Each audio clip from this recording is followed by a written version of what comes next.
Boker Tov.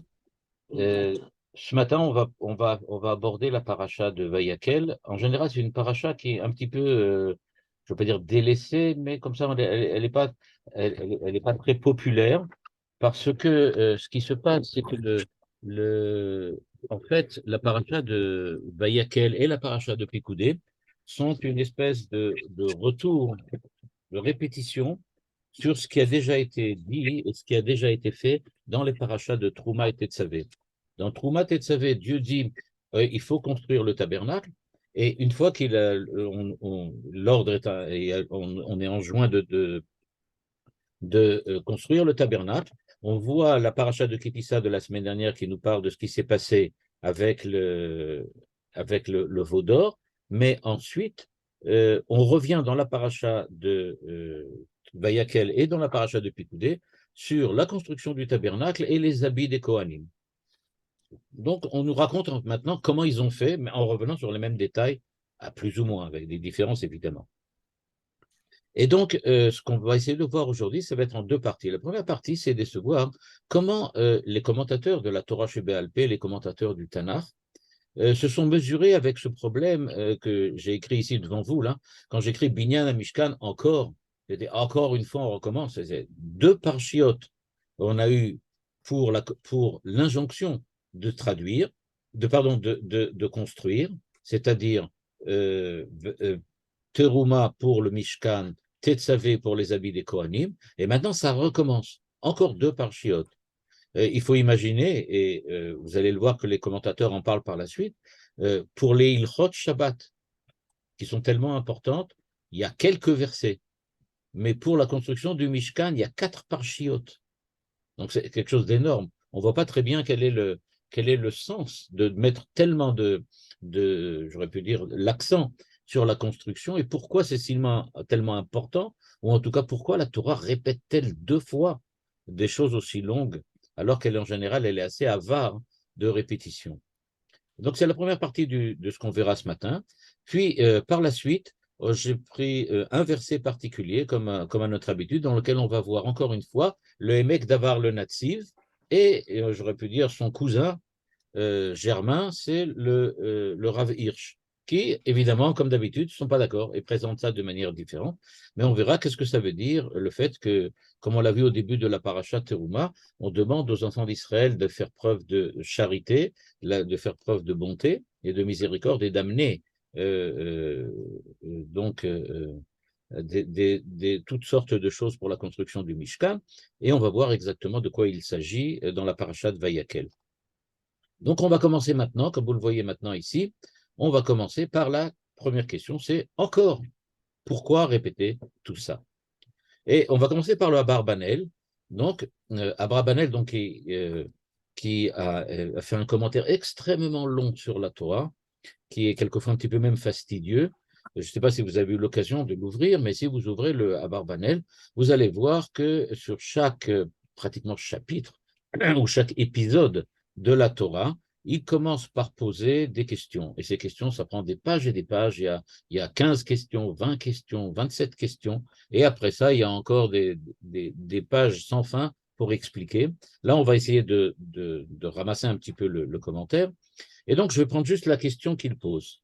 Il nous dit, regardez bien, ligne 4, on voit que la Torah de Dieu répète, il dit, Zacha Torah chamesh pe'amim, pa'am bichlal ou pa'am biprat, melechet amen la mishkan vekelah. C'est-à-dire, il dit, en fait, on en parle beaucoup plus que 4 fois, 4 parchiotes. C'est en fait, on peut dire retrouver 5 fois dans lequel on parle du fait qu'on a construit. והקשה דבר יותר בדברי משה בסדר הזה שאמר לישראל, כל חכם לב בכם יבואו ויעשו את כל אשר ציווה השם, וזכה שם כל הדברים שציווה השם לעשותם, ואחר כך זכר עשייה בפרט, כל דבר ודבר בפני עצמו. C'est-à-dire, on ne comprend pas. Pourquoi la Torah allonge la chose de telle manière? Ça n'arrête pas. On nous dit, voilà comment chacun des chachamim qui doit s'occuper de la construction du Mishkan doit construire chacun des ustensiles. Et après ça, on nous dit, et voilà, les chachamim ont pris les ustensiles et ils ont fait ça. Il dit en fait, Veya maspik sheyomar hakatuv, Vayomer Moshe el kol adat bnei Israël et kol hamelacha asher tziva Hashem oto vechen yasu kol chacham elev kasher tziva et Moshe ken asu. C'est-à-dire, le plus simple, ça aurait été d'écrire, et Dieu a demandé aux enfants d'Israël de construire le Mishkan, et tout le monde a construit le Mishkan, et voilà, c'est terminé. Et donc, il nous dit, Mat sorech lefaret advarim pa'am achar pa'am. Pourquoi il y a tellement besoin de faire, de rentrer tellement dans les détails? Alors, on va voir la première réponse, et ensuite, on va voir que cette réponse, on va pouvoir l'augmenter, ou en tout cas l'approfondir. La première réponse, c'est le Sforno. Rabbi Ovadia Sforno, donc 16e siècle. Le Rabbi Ovadia Sforno, qui mériterait à lui seul d'être étudié, peut-être que l'année prochaine, quand on aura passé en revue comme ça le Emek Davar, on va revenir sur le Sforno, qui est extrêmement intéressant aussi. Et il nous dit la chose suivante. Kafal be parasha zo kol ha'amur lemala betzivui parashat Trouma. Il dit, premièrement, on répète dans cette paracha tout ce qui a été dit dans la paracha Trouma. C'est ça. Donc il dit, ça c'est une chose qu'on ne peut pas nier, c'est évident. On répète exactement ce que l'on a dit. Alors je sais bien qu'on vient de sortir de Purim, et comme on vient de sortir de Purim, ça me rappelle une blague entre guillemets que j'avais entendue au nom d'un professeur de l'université de Jérusalem, qui disait qu'il n'écoutait jamais la Megillah le matin. C'est-à-dire, il allait au Beth Knesset le soir, il écoutait la Megillah, mais le matin, il restait au lit, il voulait aller au Beth Knesset écouter la Megillah. Et quand on lui a dit, mais enfin quand même, c'est écrit dans la Halacha, c'est écrit dans la Gemara qu'il faut écouter 2 fois. Et il a répondu, je ne suis pas un imbécile, je n'ai pas besoin qu'on me dise 2 fois la même chose. J'ai compris une fois, ça y est. Eh bien là, on peut dire la même chose, on n'est pas vraiment des imbéciles, et on ne voit pas très bien pourquoi la Torah se permet de répéter 4 fois ou 5 fois la même chose.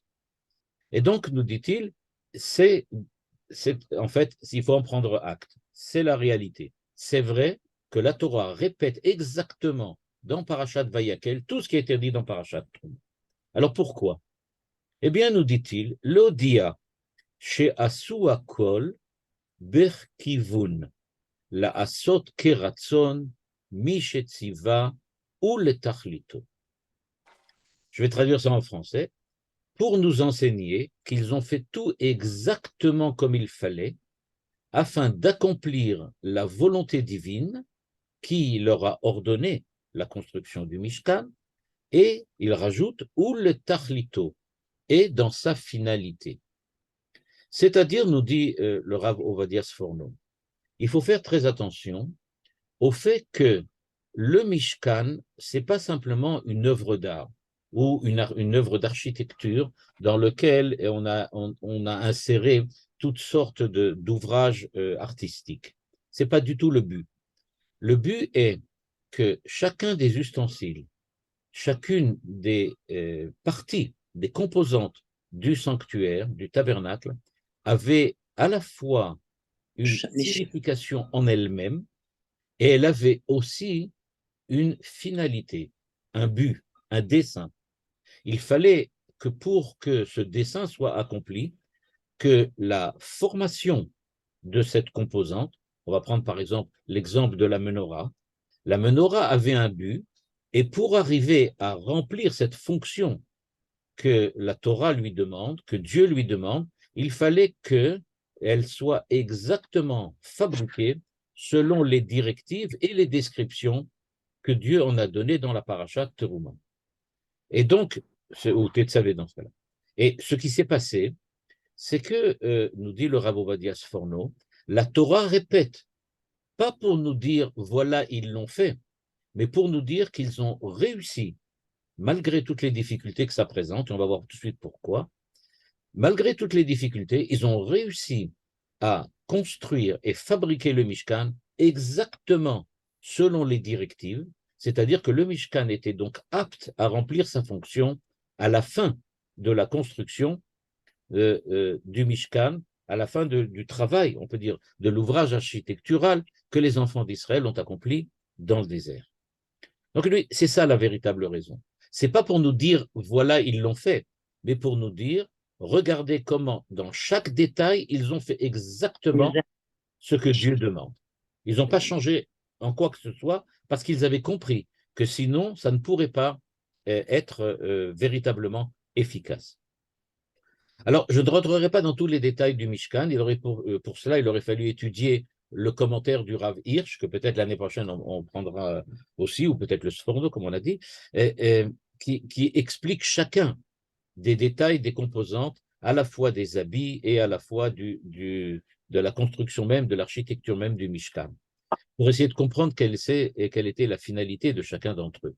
Mais ce qui va plutôt nous intéresser maintenant, c'est l'idée du Rav Sforno quand il dit les tachlito, c'est-à-dire qu'il y a une finalité à la façon dont les choses sont construites.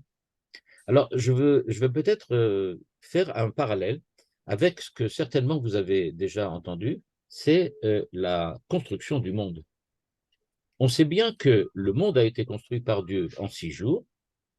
Quand on dit construit, c'est le terme, c'est-à-dire qu'il a été créé en un instant, mais il a été ensuite façonné par Dieu lui-même, c'est-à-dire que Dieu a transformé le monde une fois qu'il a été fabriqué, on peut dire comme ça, une fois qu'il a été fabriqué, Dieu l'a façonné et lui a donné les formes que nous connaissons.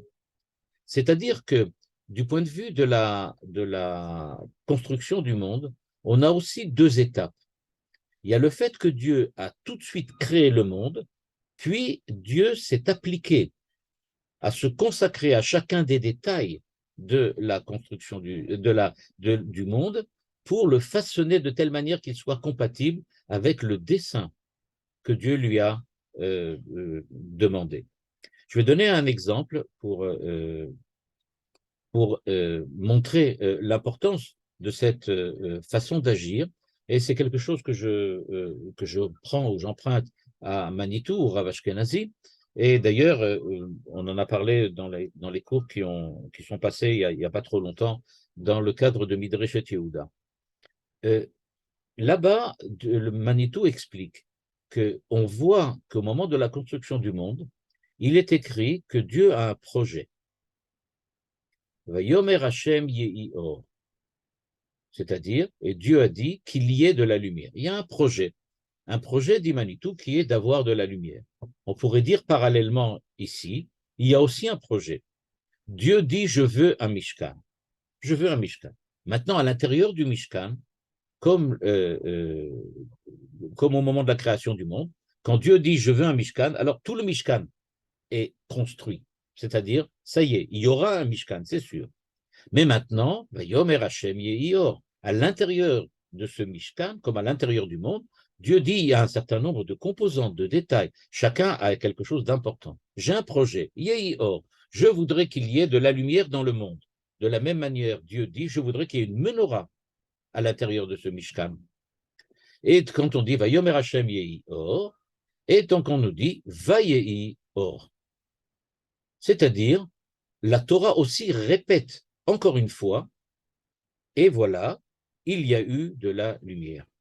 De la même manière que la parashat Teruma nous dit quel est le projet que Dieu veut voir accomplir, et bien ensuite dans la parashat Vayakel, on voit Vayehi or, et effectivement, la lumière a été fabriquée.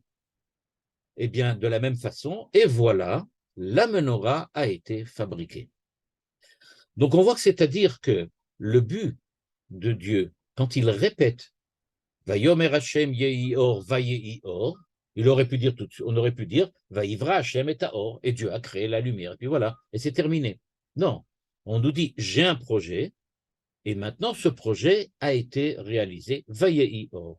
De la même manière, Vayomer Hashem, je veux un Mishkan avec dedans une menorah, Trouma, Tetzavé, ensuite, Vayakel Pikoudé, Vayehi or, et voilà, il y a eu la menorah. Et pourquoi, nous dit Manitou, y a-t-il besoin de ces 2 phases?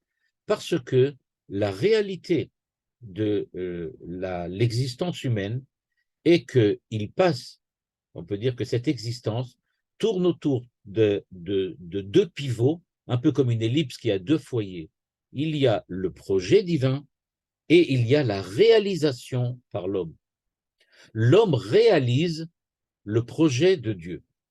Et donc, quand nous allons construire le Mishkan, nous, Kol Chacham Lev, Asher Tziva Moshe, c'est-à-dire tous les Chachamim, eh bien, il s'agit maintenant de la responsabilité humaine d'accepter de remplir le projet divin. Et donc, c'est ce qui s'est passé de la même manière à la création du monde. Dieu a émis un projet, puis il l'a réalisé. De la même façon, au niveau du Mishkan, eh bien, Dieu émet le projet du Mishkan en détail, et ensuite, on voit les hommes accomplir ce projet et essayer de réaliser ce que Dieu demande. Ce qu'il est important de noter, c'est que de la même manière qu'au niveau de la création du monde, le projet et la réalisation peuvent être différents, le Rav Ovadia Sforno nous dit que c'est exactement pour cette raison-là qu'on a le droit à la description une seconde fois. C'est-à-dire que, est-ce que vraiment l'homme va-t-il parvenir à accomplir le projet divin? A priori, ça nous semble une évidence. Dieu demande, tout le monde fabrique. Dieu demande, tout le monde accepte. Mais on sait très bien dans la réalité qu'entre les deux, il y a la liberté humaine. C'est-à-dire que la liberté de l'homme lui apporte évidemment d'énormes prérogatives parce qu'il va avoir la faculté de réaliser le dessein divin, mais d'un autre côté, il a aussi la capacité de rater, c'est-à-dire d'échouer dans la réalisation du projet. Et donc, il y a quelque chose qui fait que maintenant, il va falloir ce que Manitou appelle le jugement, c'est-à-dire que Dieu va juger, est-ce que vraiment ce qui a été construit est effectivement ce que Dieu a demandé. C'est pour ça, nous dit Manitou, qu'ensuite il est écrit, Vayomer Hashem Yehi Or, le projet, Vayehi Or, la réalisation du projet, Vayar Hashem et Or Kitov. Et Dieu a jugé, voilà, la lumière, c'est bien ce que j'attendais, elle est bien, elle est bonne, c'est bon, c'est bien comme ça que j'avais voulu. Ici, on ne va pas voir tout de suite le jugement divin. Le jugement divin, on va le voir à la fin de la parashat Pikoudé. Je vais vous montrer tout de suite le verset. Eh bien, à la fin de la parashat Pikoudé, on va écrire que la Torah va nous écrire que Moïse a construit donc le tabernacle, et à ce moment-là, la nuée divine est venue s'installer sur le tabernacle et la présence de Dieu est apparue, s'est révélée aux enfants d'Israël autour et dans le tabernacle. C'est-à-dire que le jugement divin n'apparaît pas sous forme d'un verdict, comme dans le cas du livre de Bereshit, dans lequel Dieu a regardé et a dit c'est bien, mais c'est si la Shekhinah, si la présence divine effectivement repose sur le sanctuaire, eh bien c'est la preuve que Dieu a accepté ce sanctuaire et qu'il est compatible avec la volonté divine. Donc, ce qui se passe ici, nous dit le Rav Ovadia Sforno, je reviens sur la ligne 12, donc, le Odia chez Asuakol Bekivun. Quand il dit Bekivun, c'est-à-dire, c'est pas la direction, mais ça veut dire Bemechouvan, ça veut dire exactement comme il faut.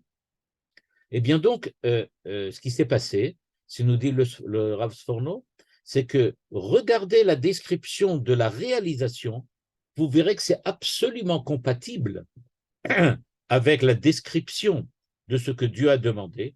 De là, vous pouvez en déduire que effectivement, ils ont fait exactement ce que Dieu a voulu. Comme si le texte de la Torah nous dit, vous verrez à la fin de la parashat Pikoudé que Dieu va effectivement résider dans le sanctuaire. Mais déjà maintenant, en répétant ce qui est écrit dans la parashat Trouma, on vous annonce que le jugement que Dieu donnait, par exemple, à la création du monde, Vayar Hashem et Aor Kitov, Vayar Elohim, pardon, et Aor Kitov, eh bien là, vous l'avez par la répétition de la Torah. La répétition de la Torah, c'est le jugement divin, d'une certaine façon. En répétant et en montrant que la description est identique, eh bien, on a maintenant la preuve qu'effectivement, Dieu a vu son dessein, sa volonté se réaliser tel que les enfants d'Israël ont fait le Mishkan à cette époque. Donc, d'après le Rav Ovadia Sforno, on a une répétition de ce qui s'est passé au moment de la création du monde. Je répète juste le schéma, c'est le schéma de Manitou, qui fonctionne vraiment tout à fait ici aussi. Il y a donc projet, réalisation, jugement, et après le jugement, on passe à autre chose. Et bien là, ici, donc, on a bien le projet, Parashat Teruma, la réalisation, Parashat Vayakel, et nous dit le Sforno, puisque la comparaison de la réalisation avec, la demande de Dieu et donne qu'ils sont absolument identiques, on en comprend que le jugement sera positif et que les enfants d'Israël, effectivement, mériteront de voir la Shekhinah s'installer dans le sanctuaire qu'ils ont construit. Le Rav Hirsch, lui aussi, pose exactement la même question. Et il nous dit, on est à la ligne 15, Chazara kfula umeshuleshet zot tuvan. C'est-à-dire, nous dit-il, on comprendra pourquoi la Torah répète tout ça. Imniskor. Qu'est-ce qu'il faut se rappeler, nous dit le Rav Hirsch. Imniskor, chez le Kol HaMishkan, al Kol Pirte Chalakav, Noada Mashmaut Simlit. C'est-à-dire, nous dit le Rav Hirsch, et c'est pour ça que je vous ai dit au début qu'il faudrait lire l'ensemble du commentaire du Rav Hirsch pour comprendre quel est le sens particulier de chacune des composantes du sanctuaire. Eh bien, nous dit-il, il faut savoir que chacun des ustensiles, chacun des détails du Mishkan a une signification simlite. Simlite, en hébreu moderne, on traduit ça un petit peu de la façon suivante. Un semel, c'est un symbole. Mais aux yeux du Rav Hirsch, symbolique, ça veut dire que ça a une signification qui dépasse simplement la réalité de l'ustensile. C'est-à-dire que l'ustensile en lui-même a une signification, c'est-à-dire que Dieu veut faire quelque chose à partir de cet ustensile. Mais donc il nous dit, il y a une signification. Aval shum davar lo yeshamesh kesemel im lo noad ve'utkan bekavanat tchila leman hamatara simlit hazot. Mais aucune chose ne peut véritablement fonctionner comme un symbole, c'est-à-dire aux yeux du Rav Hirsch, le sens veut dire, la signification de cette phrase veut dire que on ne peut pas y voir un symbole dans le sens qu'elle ne donne aucune ouverture au-delà de ce qu'elle est, c'est-à-dire que la menorah, c'est simplement une lampe. Bon, alors c'est d'accord, mais alors pourquoi a-t-elle 8 branches? Pourquoi est-elle 7 branches, pardon, et pourquoi est-elle construite de telle et telle manière? Ça, c'est pas en rapport avec la lumière. C'est donc pour nous dire que la menorah a une signification qui dépasse simplement le fait d'éclairer. C'est ça ce qu'il appelle ici symbole. Et donc, ça dépasse simplement la description ou l'utilisation fonctionnelle de la lumière pour préciser, amener l'homme à comprendre quelque chose. Et donc, il nous dit, c'est pour cela qu'il faut qu'elle soit faite absolument dans tous les détails, d'où la description précise de la Torah une seconde fois. C'est-à-dire, nous dit-il, le sens de la construction du sanctuaire dépasse le sens fonctionnel de la rencontre entre Dieu et l'homme. C'est-à-dire, on appelle le sanctuaire, on appelle le tabernacle Ohel Moed, la tente du rendez-vous. Eh bien, la tente du rendez-vous, eh bien, elle est a priori simplement le lieu où Dieu et l'homme se rencontrent. Mais en fait, le Rav Hirsch nous dit, chacun des détails vient montrer à l'homme comment se préparer, comment être digne de rencontrer le Créateur. Eh bien ça, dit-il, ça ne peut véritablement se faire que si chacun des ustensiles a véritablement la forme que Dieu demande que l'on ait dans la paracha Trouma. Et s'il n'y a pas cette forme-là exactement, eh bien, il ne peut pas accomplir le second dessein, le dessein symbolique du Mishkan, qui est d'enseigner aux enfants d'Israël comment se préparer à rencontrer le Créateur. Ce n'est pas simplement un lieu où il y a de la lumière et à manger, c'est-à-dire la menorah et la table de présentation, Mais c'est un lieu dans lequel la menorah indique une manière de rencontrer Dieu quand on parle de l'esprit, par exemple, et la table représente la manière de rencontrer Dieu au niveau de l'homme, quand l'homme est considéré sous l'angle de sa matérialité, par exemple. Et donc, chacun des ustensiles vient indiquer à l'homme comment se préparer à la rencontre avec Dieu, à la résidence de Dieu parmi les hommes. Eh bien, cela, dit-il, ça doit absolument passer par les détails que la Torah donne dans la paracha de Trouma, d'où la répétition dans la paracha de Vayekel, pour nous indiquer qu'ils ont effectivement fait ce qu'il fallait. Nous dit le Rav Hirsch, si vous vous posez la question et que vous dites, oula, mais t'exagères un petit peu, après tout, il fallait une menorah à 7 branches parce que c'était un grand espace et donc il fallait beaucoup de lumière. Il fallait 12 pains parce qu'il y avait 12 tribus. Bon, ben, voilà, et puis c'est tout. Il n'y a pas de raison d'essayer de trouver des significations. Il nous dit, regardez bien, Sefer Torah, le Sefer Torah, a priori, bah, c'est là où la Torah a été écrite, c'est tout. C'est simplement le livre de la Torah, le livre de la Torah. Oh, nous dit-il, ou Baal Mashmaut Simlit Muveket. Il a aussi une signification symbolique, ce qui veut dire il y a quelque chose dans l'architecture du Sefer Torah qui dépasse le fait même qu'on a besoin d'un support de lecture. La Torah, le Sefer Torah, le livre de la Torah que l'on porte et dans lequel on lit le Shabbat, dépasse simplement la fonctionnalité de la lecture. Pourquoi?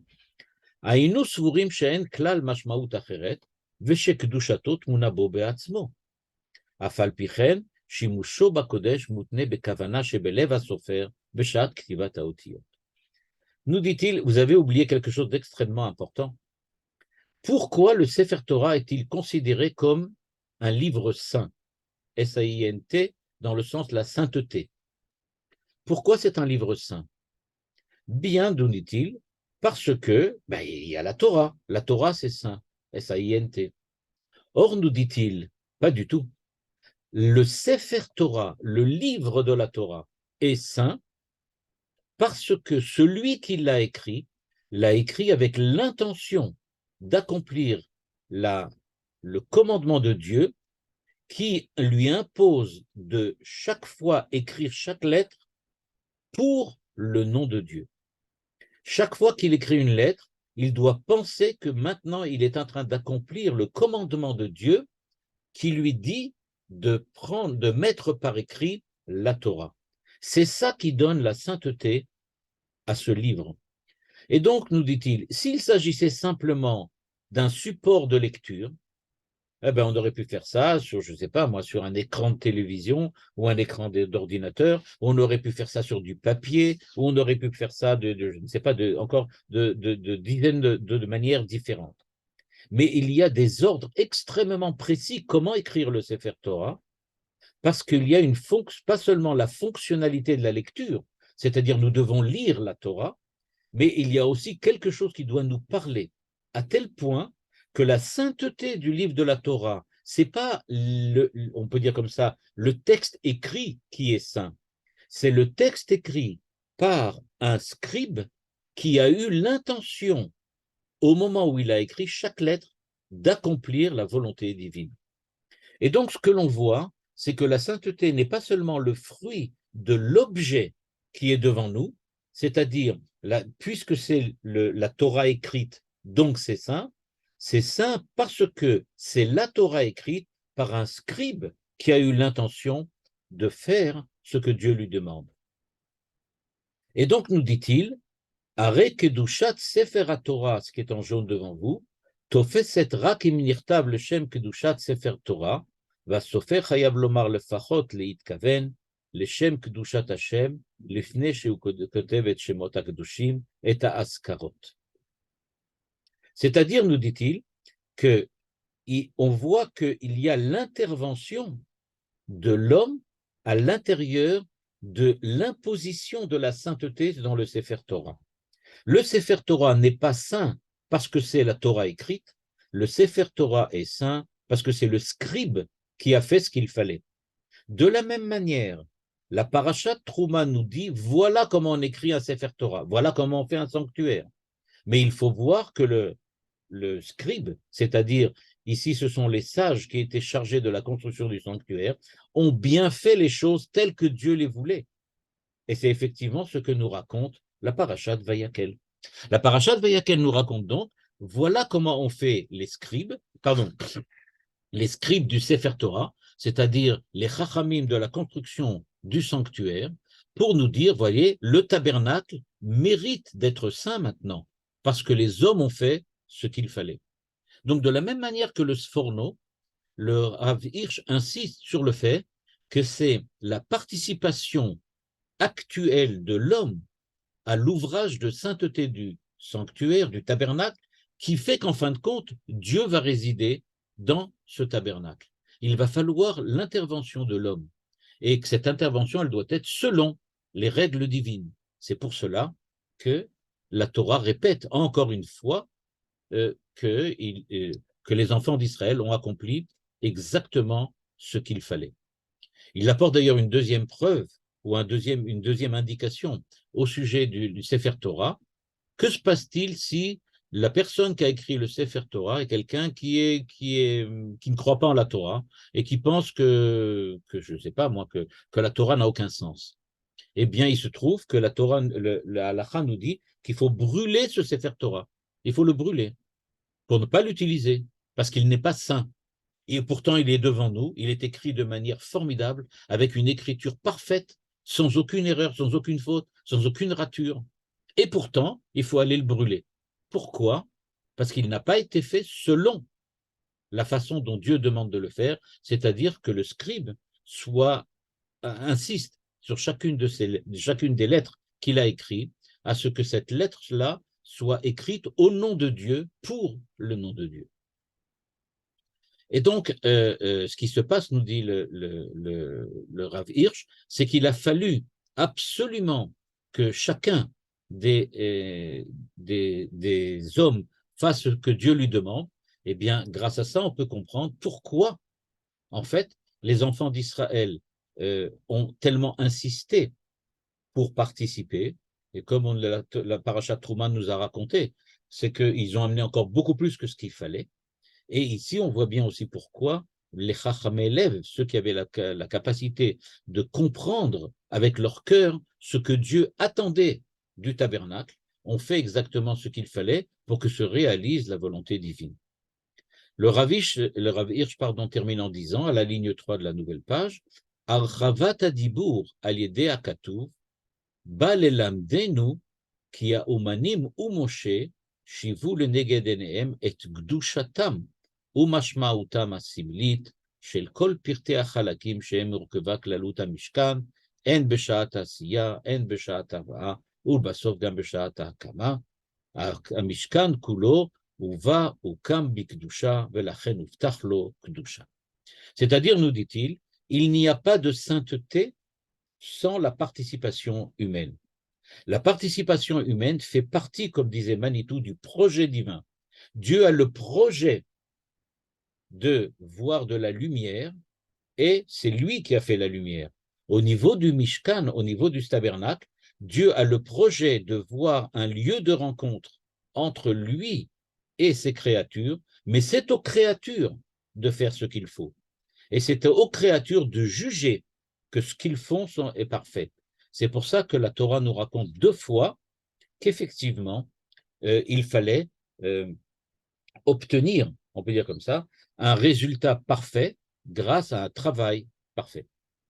Donc, ce que l'on apprend donc de ces 2 commentaires qui vont dans le même sens, le commentaire du Rav Hirsch et du Sforno, que ici, il y a un projet particulier et chacun des détails du sanctuaire est une étape à l'intérieur de ce projet que l'homme doit accomplir et une étape par laquelle il doit passer. Une deuxième signification, un peu différente, c'est celle que propose Lévi ben Gershon, Gersonide, qui vivait dans le sud de la France au XIIIe siècle, et au XIVe siècle, et qui nous dit la chose suivante. Noma, כי מפני שקיצרה תורה במקומות עמוקים, האריכה זה האריכות במקומות אחרים, אשר האריכות בהם בלתי מזיק, כדי שלא נחשוב כי הקיצור היה במקומות האם, לפי שמנהג התורה הוא לדבר בקיצור. Il nous dit en fait, il faut faire attention. Ici, ce qui se passe, dit le Gersonide, c'est que c'est pas le tabernacle en tant que tel qui est le sujet de la répétition, c'est la répétition qui est le sujet de la répétition. C'est-à-dire, nous avons dans la Torah des passages dans lesquels des lois extrêmement importantes sont exprimées par 2 versets en tout et pour tout, et nous avons par ailleurs d'autres endroits qui sont dans lesquels la Torah allonge beaucoup plus le texte. Et donc on pourrait se penser, nous dit-il, qu'en fait, il y a des endroits dans lesquels Dieu s'exprime succinctement parce que c'est comme ça qu'il s'exprime. Pourquoi? Parce qu'on voit bien qu'il y a d'autres endroits dans lesquels c'est plus long. Donc on a tendance à croire que c'est quelque chose qui a rapport avec la manière dont Dieu s'exprime.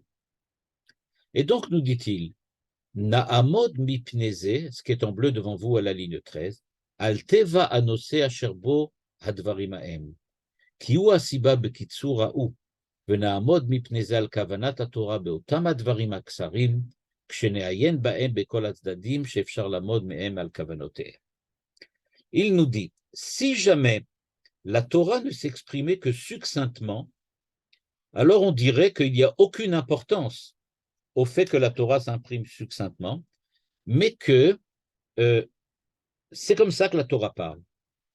D'une autre façon, on va dire ça d'une certaine manière, la Torah est un livre avare de mots, et donc elle s'exprime toujours de façon succincte, de manière courte. Or, nous dit le Rav Hirsch, le Ralbag, en fait, la Torah, parfois, fait des répétitions et des redondances extrêmement longues, comme par exemple, Teruma Tetzave Vayakel Pikoudé. Pourquoi? Pour nous dire que quand elle s'exprime succinctement, c'est pas qu'elle a rien à dire, c'est pas que ce qu'elle dit ça suffit, mais ça veut dire qu'il faut approfondir les versets qui sont exprimés de manière courte pour y trouver toutes les résonances de la volonté de la Torah.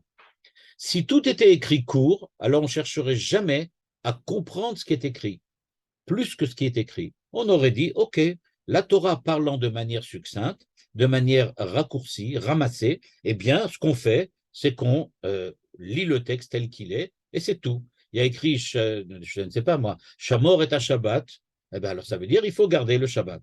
D'où connaît-on qu'il y a 39 travaux qui sont interdits? Eh c'est parce qu'on les a déduits. Les déductions, jamais l'homme ne les aurait accomplies, jamais l'homme ne les aurait découvertes s'il ne voyait pas par ailleurs que la Torah écrit très longuement la description du Mishkan. Il n'y a pas d'importance, dit le Ralbag, Gersonide, à l'expression longue de la construction du Mishkan. Pas du tout comme le dit le Sforno ou le Rav Hirsch. C'est-à-dire que lui, il pense qu'il n'y a aucune importance particulière à répéter 2 fois. Mais on répète 2 fois pour dire, vous voyez comment c'est exprimé longuement? Ça veut dire que quand on s'exprime de manière courte, quand on s'exprime de manière concentrée, ça veut dire que vous devez absolument approfondir le texte pour y découvrir tout ce qui n'est pas écrit de manière obvie, mais qui va apparaître dès que vous allez utiliser les règles de lecture indispensables à la compréhension du texte biblique. Et donc, ce qui se passe, dit le Ralbag, c'est que la Torah se permet parfois d'allonger le texte pour nous indiquer que quand on veut, quand c'est exprimé succinctement, il faut absolument essayer de comprendre le texte tel qu'il est. C'est ce qu'explicite un peu plus le Rav Gershoni, qui vivait il y a 30-40 ans, et qui dit la chose suivante. זה מורה על רצון המצווה יתברך לתת לחכמי התורה לפרש בכל דור ודור את התורה, שלא לעשות קיום מוחלט לפירוש התורה. התורה ניתנה על ידי תורה שבעל פה יד חופשית לפרש לפי התפתחות חכמי כל דור ודור. À partir du moment, nous dit le Rav Gershoni, où on a compris le principe de Gersonide, on se rend compte que c'est la porte ouverte, enfin, à la Torah Shebéalpé, à la Torah orale, à la loi orale. Maintenant, il y a l'autorisation d'approfondir le texte et d'en faire une base, on peut dire comme ça, une base à partir de laquelle on va pouvoir édifier toute la Torah Shebéalpé, toute la Torah orale. Si jamais la Torah ne s'exprimait que succinctement, que de manière courte, il n'y aurait pas de Torah Shebéalpé. Ce qui est écrit est écrit. Mais comme on découvre dans le texte de la Torah qu'il y a des passages qui sont courts et d'autres passages qui sont très longs, des passages qui sont détaillés et des passages qui sont extrêmement peu détaillés, on en déduit que même quand la Torah ne dit rien de particulier, elle le dit de manière très courte, c'est qu'il faut approfondir grâce à la Torah Shebéalpé pour découvrir ce que la Torah essaye vraiment de dire, ou qu'elle peut dire comme ça, qu'elle a caché derrière les mots, et que maintenant elle va exprimer grâce à la Torah Shebéalpé. Donc, pour résumer, pourquoi la Torah se répète-t-elle deux fois? Eh bien, d'après la première explication du Sforno et du Rav Hirsch, c'est parce que le projet divin institue la participation humaine. L'homme doit participer à la réalisation du projet divin. C'est pour cela que on nous explique que l'homme doit suivre les injonctions divines à la lettre pour pouvoir véritablement accomplir réaliser le projet divin de la même façon que Dieu lui-même, quand il a construit le monde, quand il a créé le monde, il a lui aussi émis un projet qu'il a ensuite réalisé et qu'il a ensuite jugé pour vérifier qu'effectivement, il avait bien fait ce qu'il voulait, ou plutôt que les éléments de la créature étaient bien compatibles avec son projet. Dans la deuxième explication, celle de Gersonide, eh bien, c'est complètement différent. Le but, c'est de permettre la Torah Shebéalpé, c'est-à-dire permettre à l'homme de comprendre et d'approfondir la volonté divine à partir d'un effort personnel. Et donc, ce que fait l'homme, c'est qu'en remarquant que certains passages sont des passages détaillés et d'autres passages sont des passages seulement généraux, il comprend que dans les généralités, il faut approfondir le texte pour y découvrir tous les détails, de la même façon que les détails ont été donnés dans les parties qui étaient des parties longues. Et c'est pour cela que nous avons l'exemple dans les parachiotes Teruma, Tetzavé et Vayakel Pikouté d'un texte qui donne tous les détails pour nous indiquer que c'est vrai pour toute la Torah dans son entité. Il faut dans chaque passage de la Torah approfondir et redécouvrir tous les détails afin, grâce à la Torah Shebéalpé, la Torah orale, de redécouvrir le véritable sens et la signification des versets de la Torah. Ce qui est intéressant, c'est que ces deux explications, aussi opposées qu'elles soient et aussi différentes qu'elles soient, se rejoignent sur le véritable, j'aurais pu dire, principe de ce qui a été mis dans ces parchiotes, c'est le fait que l'homme intervient à l'intérieur de la Torah. D'après le Rav Hirsch, l'homme intervient dans la compréhension de la volonté divine pour accomplir véritablement le projet divin. Dans le cas du Ralbag, c'est dans l'étude de la Torah que l'homme intervient pour comprendre les détails du texte qui ne sont pas écrits afin de véritablement accomplir la Torah telle que Dieu attend que nous l'accomplissions. Donc ça, c'est pour donner deux dimensions à la répétition de la Torah. Maintenant, simplement pour prendre un texte et ne pas oublier le Emek Davar, le Nativ, on va revenir maintenant sur un verset qui est en fait le parallèle du début de la parashat Trouma. Au début de la parashat Trouma, la Torah nous raconte que les enfants d'Israël ont reçu l'injonction de venir apporter, chacun comme il veut, de manière charitable, ce qu'il veut pour tout ce qui est important pour la construction du tabernacle. Et on nous raconte dans la parashat Vayakel, Vayavo ou kol ish asher nesao libo, et donc chaque homme dont le cœur, dont son cœur, le cœur de l'homme, l'a élevé, c'est-à-dire tout homme qui s'est senti élevé par son cœur, qui a eu envie de donner, ve kol asher nadvarucho, et tout ce que l'esprit a donné du point de vue charité, c'est-à-dire tout celui qui avait un cœur élevé, un esprit charitable, c'est un peu ça la traduction, Et Viu et Trumat Hashem, ils ont amené donc de la Teruma, c'est-à-dire une donation, pour construire le Mishkan, le Ohel Moed, la tente de rendez-vous, et donc tout ce qui comporte à l'intérieur de la tente, de la tabernacle, et les habits. Le Natziv, donc le Emek Davar, le Natziv de Vologine, nous dit, est-ce que vous avez remarqué qu'il y a deux manières d'apporter la tzedaka? Il y a deux manières d'apporter la charité. Il y a ceux qui ont été élevés par le cœur et ceux qui ont eu un esprit charitable. Un cœur élevé, un esprit charitable. Il nous dit c'est pas du tout la même chose. Ceux qui ont le cœur élevé, de quoi s'agit-il? C'est quelqu'un qui ressent en permanence dans son cœur, dans ses passions, dans ses sentiments, qu'il va être, c'est honteux de ne pas donner ce qu'il faut. C'est-à-dire qu'il se sent gêné.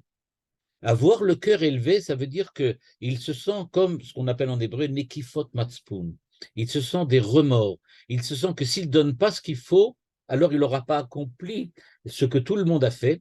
Et donc, par une espèce de mimétisme, comme dirait René Girard, une espèce de mimétisme, il essaye de faire la même chose, c'est-à-dire que les autres, pardon, il essaye de faire la même chose que les autres et d'apporter. C'est ça ce qu'on appelle Nas'a Libo.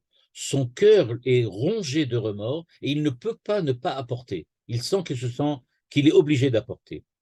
Par contre, nous dit-il, il y a quelqu'un qui est complètement différent. Veyesh menadev mishum shesichlo verocho atova meya'atsehu liten alze. Mais il y a d'autres personnes complètement différentes qui, elles, apportent parce qu'elles comprennent quelle est la signification, l'importance et le dessein de cette charité. Et donc, nous dit-il, il y a des gens qui donnent parce qu'en fait, ils ne veulent pas qu'on dise d'eux qu'ils n'ont pas donné.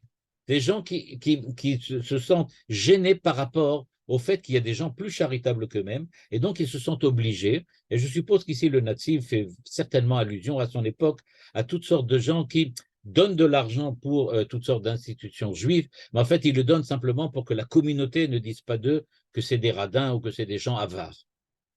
Mais il a dit, il y en a d'autres, par contre, qui, eux, donnent de l'argent. Pourquoi? Parce qu'ils comprennent quelle est l'importance de l'étude de la Torah, qu'ils comprennent quelle est l'importance de la construction d'une synagogue ou d'un Beth Midrash, d'une maison d'études. Et donc, c'est pour ça qu'eux, ils apportent. Donc, il dit que c'est une grande différence. Ceux qui apportent simplement par jalousie de la charité des autres, c'est certainement pas le meilleur niveau. Et donc, nous dit la Torah, en fait, les deux sont venus apporter. Ceux qui avaient peur qu'on dise d'eux qu'ils étaient des avares, et les autres, et des pingres, et ceux qui ont apporté, parce qu'ils comprenaient quelle était l'importance de créer un espace dans lequel Dieu pourrait enfin rencontrer les enfants d'Israël.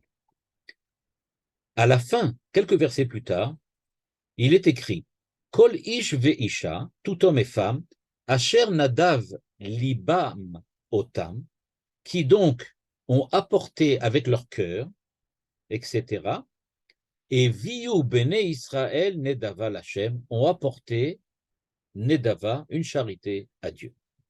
Et maintenant, nous dit le Emek Davar, c'est quand même bizarre. Il y avait deux sortes de donateurs.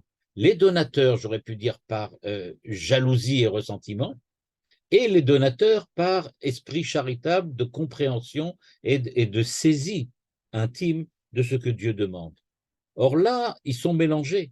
Ceux qui avaient Nadav Libam, qui avaient le cœur élevé, on les retrouve à la fin, et Viu Nedava Lachem, ils ont apporté Nedava, une charité, j'aurais pu dire, avec l'esprit. Alors, c'est avec le cœur ou avec l'esprit? Eh bien, nous dit le Emek Davar, eh bien, c'était les deux. Comment ça? Il nous dit, Asher Nesao Libo Lenadev, de Liba Mevi, Asher Yu Minadvim, Mikol Makom, ligne 15, Be'et Avaatam Ayakol Besimcha Ubratzon Ledaval Hashem. C'est-à-dire, au départ, ils l'ont apporté parce qu'ils étaient jaloux, parce qu'ils se sentaient gênés, parce qu'ils avaient du ressentiment par rapport à ceux qui étaient plus charitables qu'eux-mêmes. Et donc, disait-il, au début, ils ont surtout voulu apporter leur part à la construction du tabernacle, en pensant au fait qu'il ne faut pas qu'il fasse moins que les autres. Mais en fin de compte, la Torah nous dévoile que quand ils sont arrivés là-bas et qu'ils ont donné, en fait, ils ont compris quelle était l'importance de ce qu'il y avait, du projet que Moshe et Dieu proposaient aux enfants d'Israël. Et quand ils l'ont donné vraiment comme Dieu voulait qu'on le donne, c'est-à-dire avec l'esprit de la donation, l'esprit du don, c'est-à-dire la volonté de créer un espace de rencontre entre Israël et son Créateur. Et donc, ce que nous dévoile le Hémek Davar, c'est que même ceux qui, au départ, l'ont apporté simplement pour des raisons sociales, pour des raisons communautaires, en fin de compte, quand ils sont arrivés devant Moshe Rabbeinu, ils ont véritablement pris conscience de l'importance de leur geste, et c'est pour cela qu'ils l'ont accompli, et pas pour l'intention première, qui était simplement de ne pas passer pour des pingres aux yeux des autres. Ça, c'est donc le commentaire du Hémek Davar, la transformation entre les deux possibilités d'apporter la charité, soit par intérêt, j'aurais pu dire, et l'autre par tout simplement par charité. Eh bien, même ceux qui l'ont fait par intérêt, en fin de compte, l'ont accompli par charité. Eh bien, le cousin germain, pas familial, pas d'un point de vue familial, mais en tout cas du point de vue de la manière d'interpréter les textes, du natif, c'est évidemment le Rav Hirsch, qui lui aussi s'est attaché à essayer de comprendre quelle est la différence entre le cœur et l'esprit, qui va nous expliquer, évidemment de manière différente, ce verset. Et voilà comment nous dit-il. Il dit à la ligne 21, Nesa'o libo enom shave bemashmauto lenedavarocho. Le cœur qui s'élève, c'est évidemment pas l'esprit charitable. C'est pas la même chose du tout. Il dit, alors que l'esprit charitable indique surtout, nous dit-il, la volonté intime de l'homme d'apporter un don. Celui dont le cœur est élevé, ça nous montre un niveau plus haut que celui qui comprend, c'est-à-dire quelqu'un qui a ressenti une véritable élévation intime qui fait que maintenant il se sent obligé de lui-même de faire la mitzvah. C'est donc le Rav Hirsch lit inversement aux natives le verset. Pour lui, il ne s'agit pas de quelqu'un qui le fait par jalousie ou j'aurais pu dire, par pression sociale, comme le disait le Hémek Davar. Le Hémek Davar nous a dit, il y a des gens qui amènent la charité par pression sociale. Ils ne veulent pas qu'on dise d'eux qu'ils sont pingres. Mais il y a ceux qui comprennent vraiment l'importance et eux, ils l'apportent. Le Rav Hirsch lit ça de manière différente. Il dit, ceux qui comprennent, ok, ils comprennent que c'est véritablement très important de donner de la charité. Et donc, eux-mêmes, en fait, peut-être n'auraient-ils pas donné la charité, mais parce qu'ils comprennent que c'est important, alors ils le font. Donc, ce sont des gens qui sont véritablement des gens bien. Ils comprennent et accomplissent. Par contre, nous dit-il, il y en a pour qui, c'est pas qu'ils comprennent qu'il faut donner la charité, mais ils sont devenus des hommes charitables. Ils ont le cœur élevé. Leur cœur s'est déjà transformé. Ils n'apportent pas la charité parce qu'ils comprennent que c'est important, mais c'est parce qu'ils sont devenus charitables. C'est comme ça qu'un homme doit être, dit le Rav Hirsch. Un homme doit être charitable. Et quand il est charitable, il l'est parce qu'il l'est. Et donc, il ne le fait pas parce qu'il le doit, il le fait parce qu'il est comme ça. La Torah attend de l'homme de se transformer. On nous enseigne, donnez la tzedaka, vous devez donner de la tzedaka pour que vous deveniez Ish Tzadik, un homme de tzedaka, un homme qui donne. Pas parce qu'on vous le demande, mais parce que vous avez devenu un petit peu complètement différent, comme quelqu'un qui apporte ce qu'il doit faire. C'est un petit peu comme quelqu'un qui jouerait du piano, mais qui serait un virtuose du piano seulement parce qu'il faut l'être, ou seulement parce qu'il a étudié le piano. Ce qu'il faut, c'est devenir un pianiste virtuose, c'est-à-dire quelqu'un pour qui il ne réfléchit plus comment il appuie sur les touches, et il ne réfléchit pas de la manière dont il le fait, mais il le fait de façon quasi instinctive. Eh bien, c'est ça ce qu'on nous demande à l'homme, dit le Rav Hirsch, c'est de devenir charitable de manière instinctive, que la nature humaine soit devenue charitable. Celui qui a le Nedavat Libo, celui dont le cœur est élevé, et il a transformé sa personnalité, il a transformé son humanité, il est devenu un homme bien, un homme charitable. Et il termine en disant que Nedavat Rucho Mabia Davar Shone Merube Measher Nedevaat Libo. Mais ce qui se passe, il y a aussi un troisième niveau, c'est quand l'esprit devient un esprit charitable. C'est-à-dire, nous dit-il, il y a le cœur charitable, c'est bien mieux que celui qui a l'esprit qui lui demande d'apporter. Mais l'esprit charitable, c'est encore autre chose. Il dit, le cœur, ça représente la pensée, la volonté, ce qui pousse l'homme. On aurait pu dire les choses, les composantes de la personnalité qui le font agir. Quand on parle de l'esprit, il s'agit de l'ensemble de la personnalité. On pourrait dire qu'en termes peut-être plus proches de ce que nous avons l'habitude d'entendre, l'âme humaine s'est transformée.